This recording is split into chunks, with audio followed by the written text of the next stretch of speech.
I grip the steering wheel of my car, the leather cool against my palms, as the evening rush hour begins to ebb away. The sun hangs low in the sky, casting an orange glow that dances through the trees lining the street. I open the rideshare app and wait, my heart thrumming with anticipation. Every ping of the app sends a rush of excitement through me. Each passenger is a new opportunity, a blank canvas for my intriguing little games. My name is Chris, and I've perfected the art of manipulation. For me, driving isn't just a job. It's a thrilling psychological dance, a moral dilemma that leaves my passengers trembling by the time they reach their destinations. Tonight, I pick up a college student named Emily. Her profile picture shows a young woman with big dreams and bright eyes, but as she climbs into the back seat, I immediately sense the weight of her worries. She's on the phone, her voice shaky as she talks about a recent breakup. I can almost taste her vulnerability, and it sends chills of delight down my spine. "Hey there, Emily," I say, forcing a friendly smile as I glance in the rearview mirror.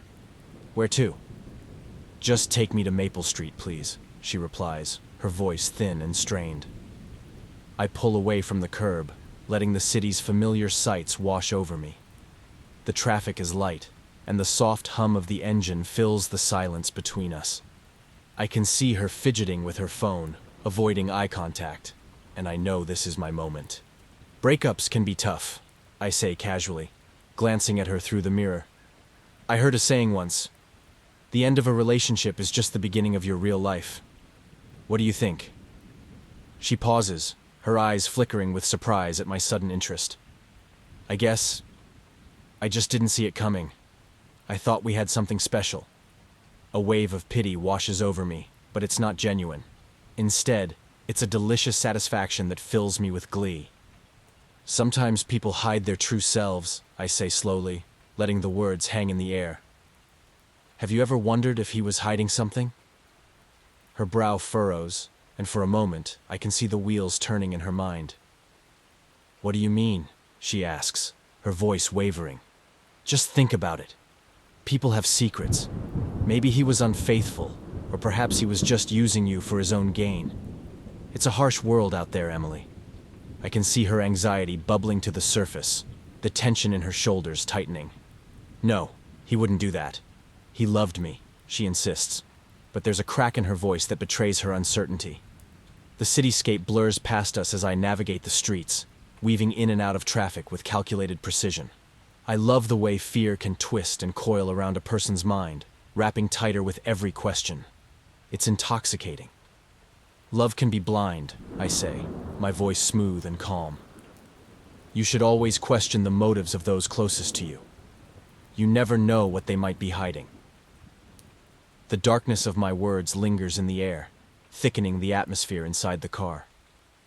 I glance at her in the mirror, and I can see the way her breathing quickens, the way her hands tremble as she grips her phone. "Do you believe in second chances?" she asks, her voice barely above a whisper. I chuckle softly, a sinister grin spreading across my face. "Only if you're willing to be hurt again. But wouldn't it be better to protect yourself? To be prepared for the worst?"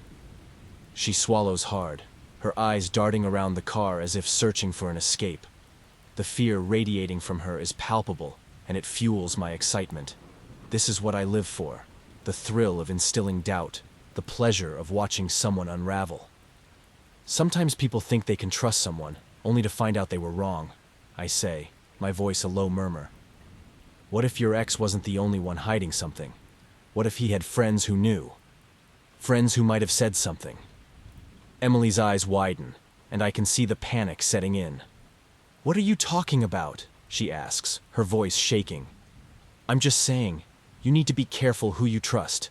The world is full of predators, and sometimes they wear a friendly face," I reply, my tone dripping with feigned concern. "It's a dangerous game." As we approach Maple Street, I can feel the tension in the air thickening. I'm not done yet. I need to push her further. "You should be careful, Emily. You never know when someone might turn on you, maybe even someone you think you know." Her breath hitches, and I can see her mind racing, grappling with the implications of my words. She looks out the window, her reflection distorted in the glass, and I can tell she's spiraling into a pit of despair. Do you think I can trust my friends? She asks, her voice trembling. Trust is a fickle thing. It can be used against you. You should always question everyone, even those who seem loyal. Remember, they might be the ones who know the most about your weaknesses, I say, letting the words hang in the air, heavy with meaning. The car slows to a stop outside her destination, and I watch as she stares at the building, lost in her thoughts. I don't know what to believe anymore, she whispers, her voice breaking. Just remember, I say, my voice low and sinister. It's better to be paranoid than to be naive. Fear is a powerful tool, and it can keep you safe. She hesitates for a moment, then reaches for the door handle, but I'm not finished yet. Oh, and Emily, I call after her, my tone shifting to one of mock sincerity. Don't forget to look over your shoulder. You never know who might be watching. She glances back at me, her eyes wide with a mixture of fear and confusion. The realization of my words sinks in, and I can see the despair settle in her expression. With a shaky breath, she steps out of the car, the weight of my manipulation hanging heavily in the air. As I watch her walk away, a wave of exhilaration washes over me. I've left my mark, planted seeds of doubt and fear that will blossom in her mind long after she's gone. Satisfied, I pull away from the curb, my heart racing with the thrill of the game. There's something intoxicating about the power I wield, the way I can bend someone to my will with just a few carefully chosen words.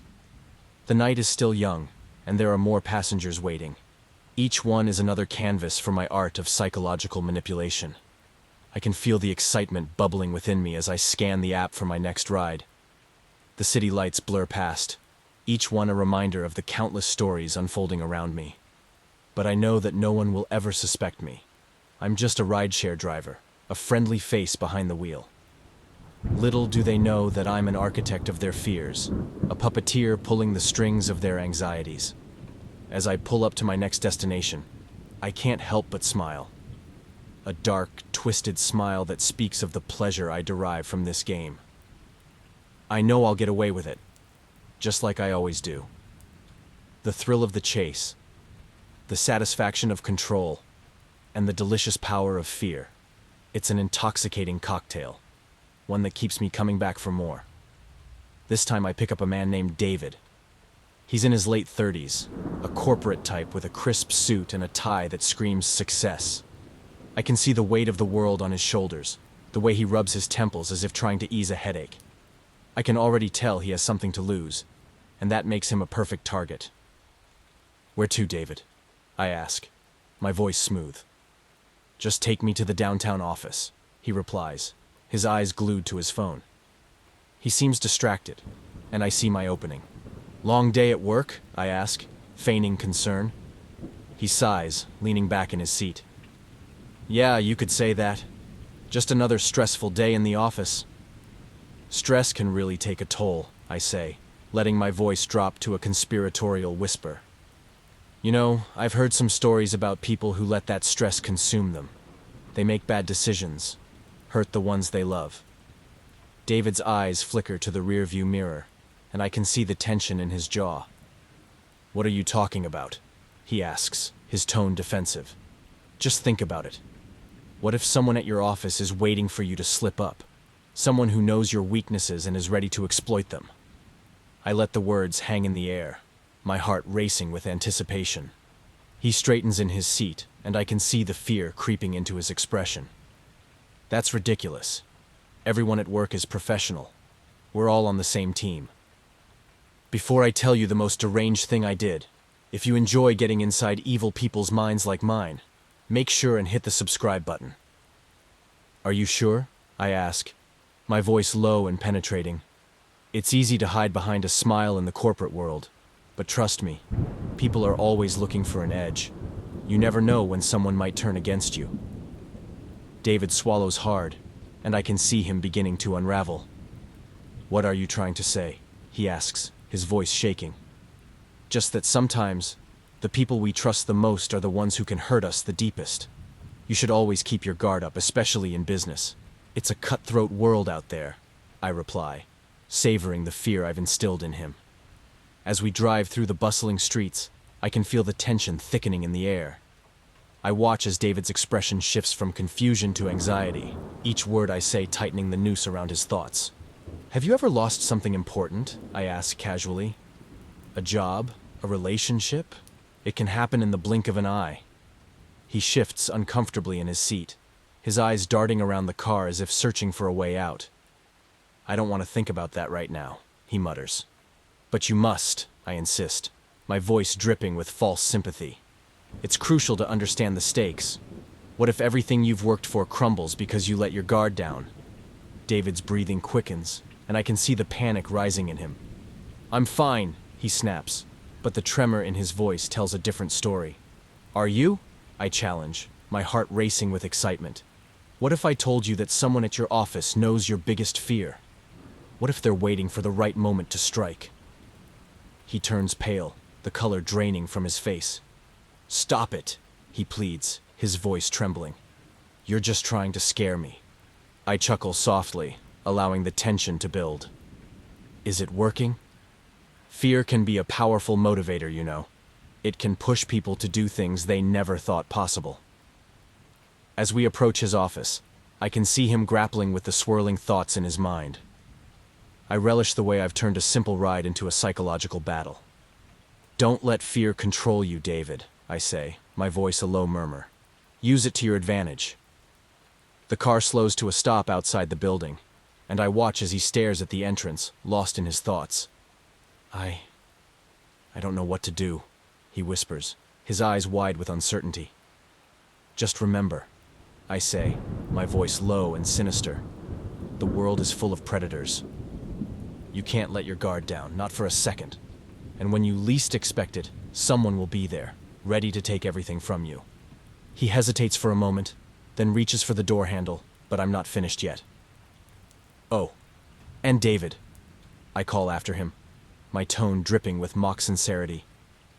Keep your enemies close, but your friends even closer. You never know who will betray you. He glances back at me, panic etched across his face, and I can see the realization of my words settling in. With a shaky breath, he steps out of the car, the weight of my manipulation hanging heavily in the air. As I watch him walk away, a wave of exhilaration washes over me. I've left my mark, planted seeds of doubt and fear that will blossom in his mind long after he's gone. Satisfied, I pull away from the curb, my heart racing with the thrill of the game. There's something intoxicating about the power I wield, the way I can bend someone to my will with just a few carefully chosen words. The night stretches on, and I embrace each new ride with open arms, thrumming with excitement. As I drive through the city, I can't help but think about the stories I've created, the fears I've instilled. Each passenger is a new opportunity, a chance to delve into the depths of their psyche and manipulate their emotions. And as I approach my next pickup, I can already feel the anticipation building. This is my world, a world where fear reigns, and I am the puppeteer. I know I'll get away with it, just like I always do. The thrill of the chase, the satisfaction of control, and the delicious power of fear. It's an intoxicating cocktail, one that keeps me coming back for more. So, dear viewers, as you navigate your own lives, remember this. Trust is a fragile thing, easily shattered. Be careful whom you let into your world. You never know who might be lurking behind the wheel, ready to exploit your fears and turn your life into a nightmare. So keep your eyes open and your secrets close. You never know who might be watching.